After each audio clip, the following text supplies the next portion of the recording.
او پلار نافرمانی ونه کوي.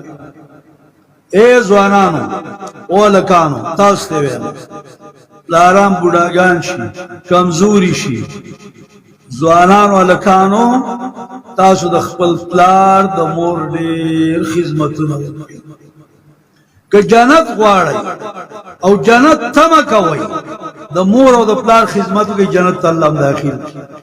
نبی صلی الله علیه وسلم وایي الجنت تحت اقدام الامهات.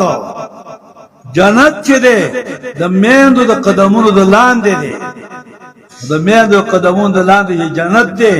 اے دوستانو مور دې ناجوړه شوه زر یې غېږ کې راوچته کړه پلار دې ناجوړه شوه زر یې هسپتال ته ورسوه د پلار جامه دې خرابه ده زر وله جامه واخله د مور څه کېړۍ دې خرابې دي زر کېړۍ وله واخله د مور دوپټه دې خرابه ده لکه څنګه چې خپلې ښځې له دوپټه راوړي او خپله ښځه پې ښایستګۍ ځان ته دې مور خدمت صحیح طریقې سره وکړه. مور درته خبره وکړه ډېر په عزت یې واوره پلار درته خبره وکړه ډېر په عزت یې واوره. صحابي راغی جناب رسول الله صلی الله علیه وسلم ته وایي اے د الله نبی نیکي د چا سره وکړم وایي امکا بیا ورته وایي د چا سره وکړم وایي امکا بیا ورته وایي د چا سره نیکي وایي امکا نیکی د چا سره وکړم وایي د مور سره د مور سره د مور سره. په څلورم ځل ورته وایي د چا سره نیکي وکړم وایي اباکا د پلار سره نیکي وکړه.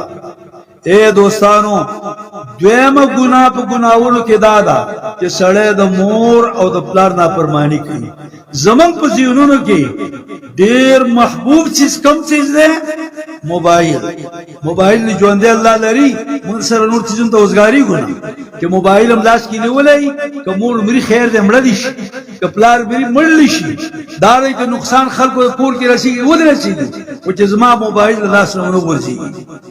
د مور خدمت نه پیژنو د پلار خدمت نه پیژنو د مشر خدمت نه پیژنو ولې موږ موبایل راغستی. دوستانو عرض دا دی د مور او د پلار نافرمانی دا دویم نمبر ګناه ده. دینه به ځان بچ کوئ.